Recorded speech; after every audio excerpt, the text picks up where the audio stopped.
lệ phải đần này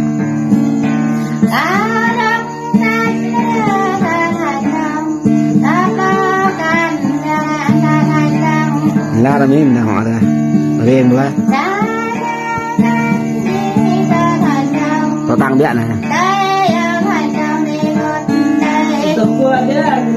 ha prong họ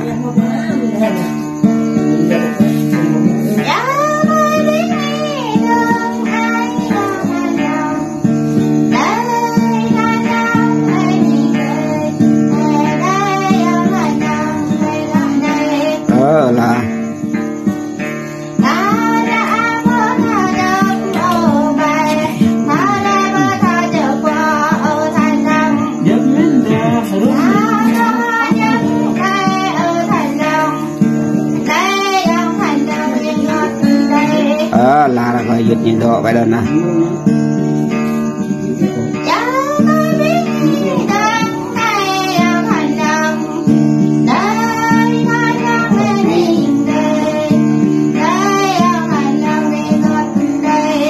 là ngọt rồi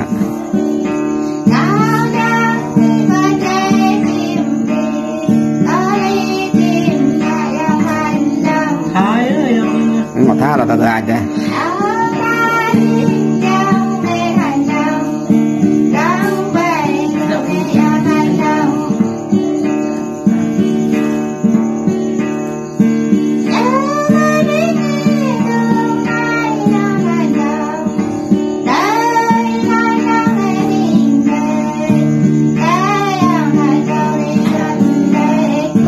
là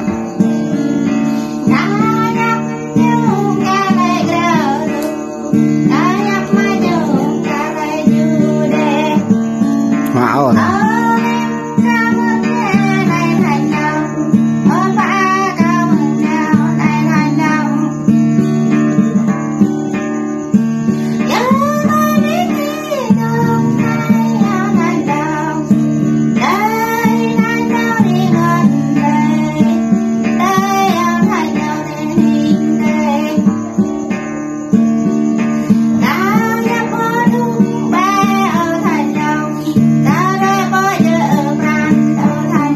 dơ men ta coi như là ta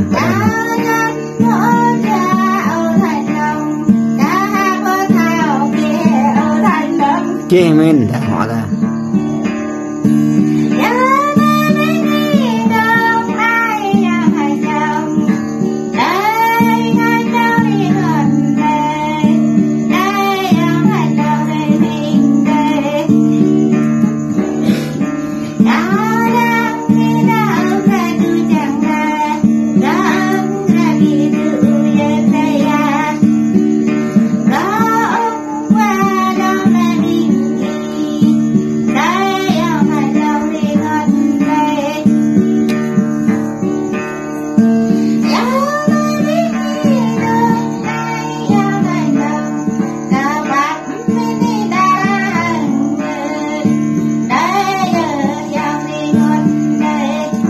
là họ đã đặt đây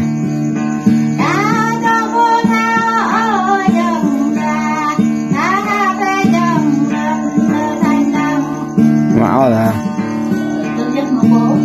toàn đôi thôi mà lòng có tỉnh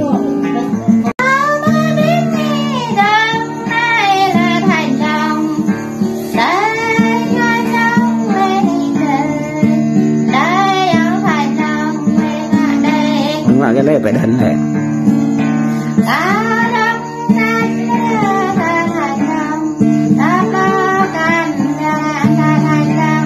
la là mình là họ rồi lên quá có tăng biết này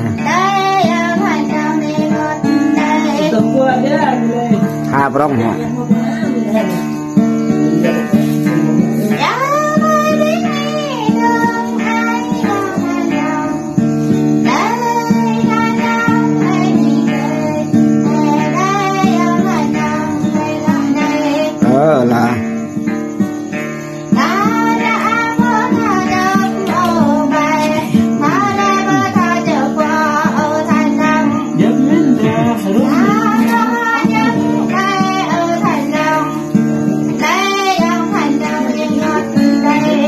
là là gọi giật nhìn độ vậy đơn nè.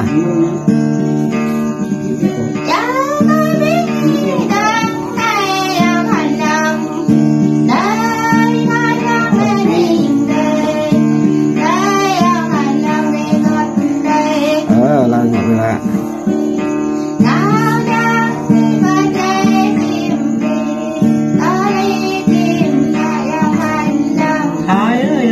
ngọt tha là ta ra chứ.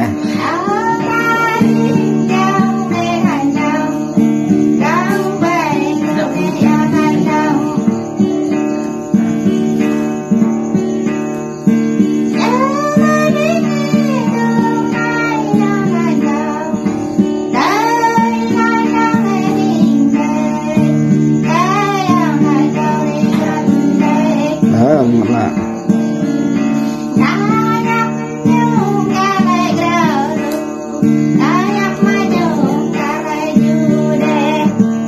mạo rồi.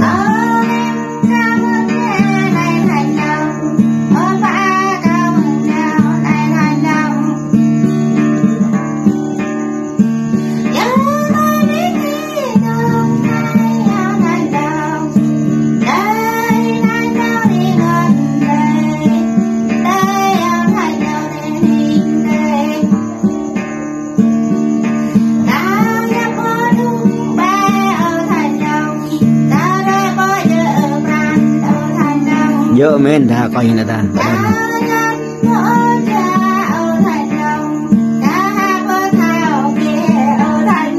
chê men ta họ ta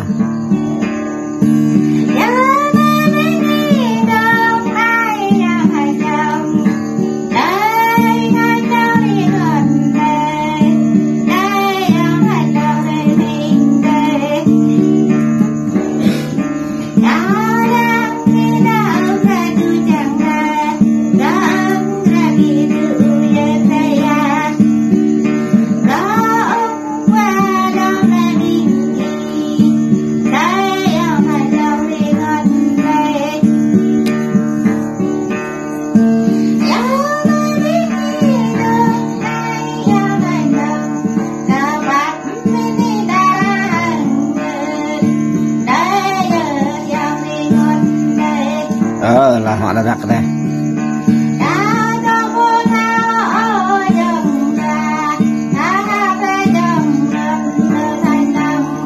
Mạo là còn đôi thôi mà làm có tỉnh.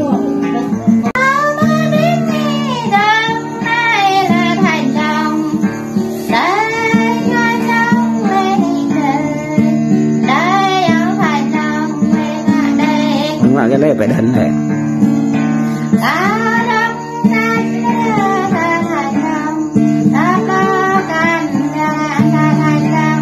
La là miếng nào họ ra riêng quá có tăng điện này hai prong họ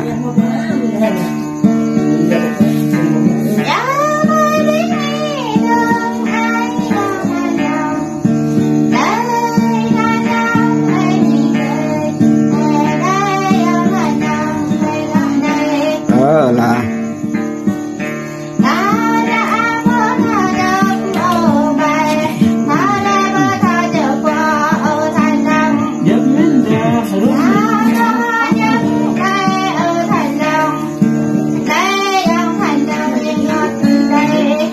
là rồi giật nhìn độ vậy đơn nè.